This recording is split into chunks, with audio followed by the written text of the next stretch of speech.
Back to the Future wasn't born a classic. It was a nightmare that almost died. But behind the DeLorean and the lightning bolt, it was rejection at every turn. The script was turned down 40 times, the lead actor was fired after filming started, and the studio wanted the title changed to Spaceman From Pluto. These are 20 weird facts about Back to the Future. And hidden inside the flux capacitor and the 88 miles per hour, it was one director's refusal to quit fighting a system that called his vision impossible. The future almost never happened. But when it did, it changed movies forever. Number 20, rejected 40 times, Back to the Future became a phenomenon. It was rejected by every major studio in Hollywood. Bob Gale and Robert Zemeckis collected 40 rejection letters. Disney passed, calling it inappropriate because of the mother-son attraction. Other studios called it too soft. Columbia said time travel movies don't make money. Only after Zemeckis delivered Romancing the Stone did Universal finally greenlight it. What every studio called unmarketable became the highest-grossing film of 1985. Number 19, Eric Stoltz was fired after filming Michael J. Fox wasn't the original Marty McFly. Eric Stoltz filmed for 6 weeks before being fired. Stoltz approached the role as serious method acting, playing Marty as traumatized and intense. Zemeckis wanted comedy and lightness. After watching dailies, Zemeckis realized it wasn't working. The studio panicked. They'd spent millions. But Zemeckis convinced them to scrap everything and start over with Fox. Stoltz was devastated. The switch saved the film. Number 18, Michael J. Fox almost collapsed. Michael J. Fox was simultaneously filming Family Ties during Back to the Future. His schedule was brutal. Family Ties from 10 a.m. to 6 p.m., then Back to the Future from 7 p.m. to 2 a.m. He slept 3 hours a night for months. Fox later admitted he doesn't remember large portions of filming because of exhaustion. In one scene, he fell asleep standing up between takes. That manic energy on screen was partly Fox fighting to stay awake. The performance that defined his career nearly killed him. Number 17. The DeLorean didn't run. The DeLorean looked futuristic, but barely functioned. The engine stalled constantly. In many scenes, the DeLorean was pushed by crew members just out of frame or towed by cables. The gull-wing doors jammed repeatedly, trapping actors inside. The stainless steel body reflected everything, making lighting a nightmare. Zemeckis later joked that choosing the DeLorean was the worst practical decision and the best aesthetic one. The car that became synonymous with time travel spent most of production broken down. Number 16. Crispin Glover hated the ending.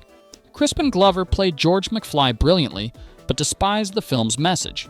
He argued that the ending, where the McFly family becomes wealthy, promoted materialism.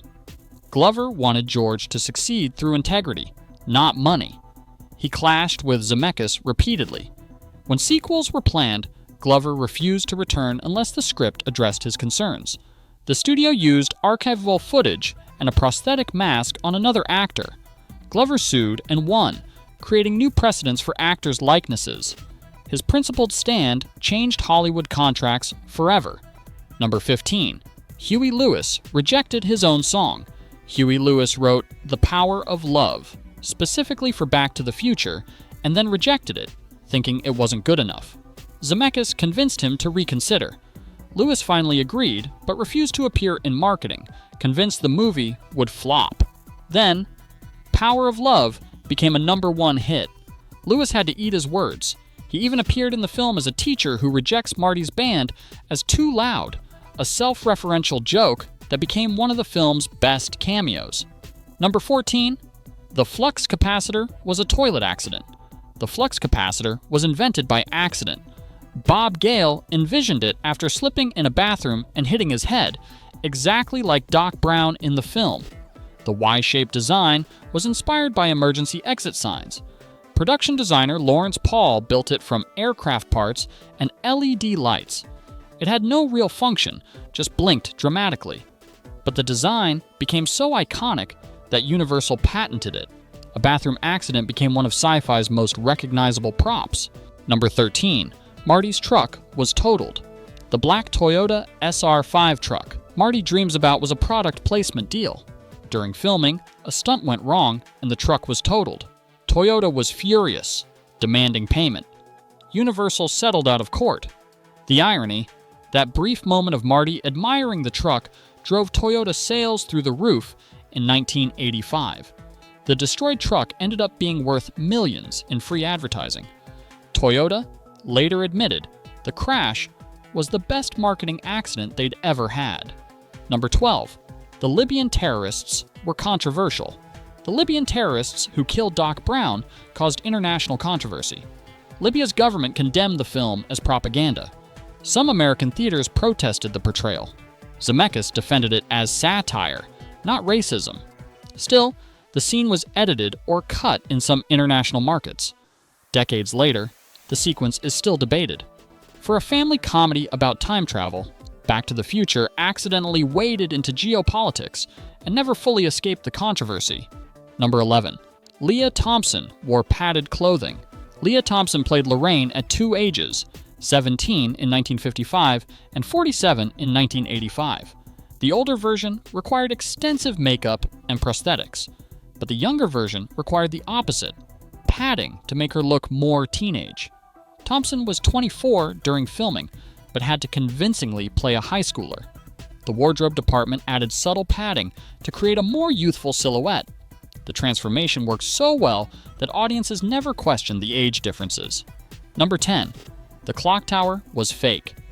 The iconic Hill Valley Clock Tower wasn't a real building. It was a facade on the Universal backlot, the same town square used in dozens of films. The clock itself didn't function. Painted hands set at 10:04. The lightning strike used miniatures, matte paintings, and pyrotechnics. When the lightning hits, that's a small-scale model filmed at high speed. The massive clock tower existed only in pieces, stitched together through movie magic. The town that felt so real was pure Hollywood illusion. Number 9. The hoverboard scene was years early. The skateboard chase in 1955 was designed to foreshadow hoverboards in Part 2, but Zemeckis hadn't written the sequel yet. He included the skateboard as a character quirk. When Part 2 entered development, Zemeckis expanded the concept into hoverboards, creating one of the most iconic sci-fi props. The seed was planted accidentally in 1985, years before the payoff. That improvisation became franchise mythology. Number 8. Ronald Reagan loved it. President. Ronald Reagan saw Back to the Future and loved it, especially the joke where 1955 Doc Brown laughs at actor Reagan becoming president.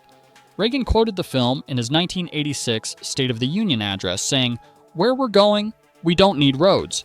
The line brought down the House. Suddenly, a sci-fi comedy became presidential rhetoric.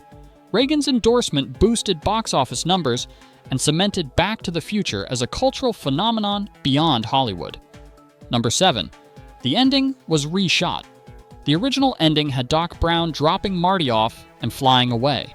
No Jennifer, no cliffhanger. Test audiences wanted more.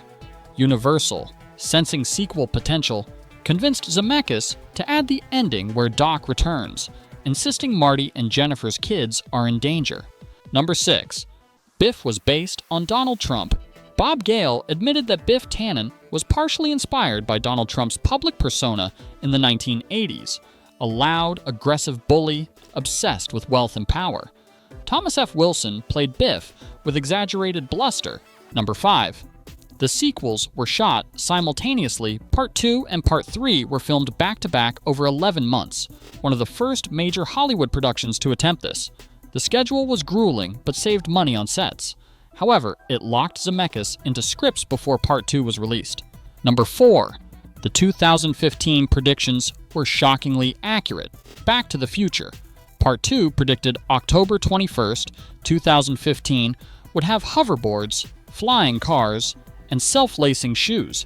Most seemed absurd in 1989. But by 2015, Nike released actual self-lacing sneakers. Lexus built a hoverboard prototype, and video calls were commonplace. Number 3. It launched a theme park ride. In 1991, Universal Studios opened the Back to the Future ride, a motion simulator that put guests inside a DeLorean chasing Biff through time. It used IMAX screens and hydraulic platforms. Number 2. The script took years to perfect. Bob Gale and Robert Zemeckis spent over 4 years writing Back to the Future, going through countless drafts. Early versions had Marty traveling in a refrigerator powered by nuclear explosions. The time machine was built into a house. Number 1. It almost never got made. Back to the Future faced rejection, budget cuts, casting disasters, and studio interference at every turn. When it released on July 3, 1985, the studio expected modest returns. Instead, it became the highest-grossing film of the year, earned critical acclaim, and spawned a franchise that defined a generation. Behind the DeLorean was chaos. 40 rejections, a fired lead actor, a car that didn't run, and a director who refused to compromise.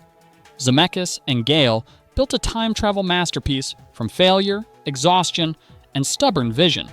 3 decades later, it's not just a classic, it's a cultural touchstone that proved the future is worth fighting for.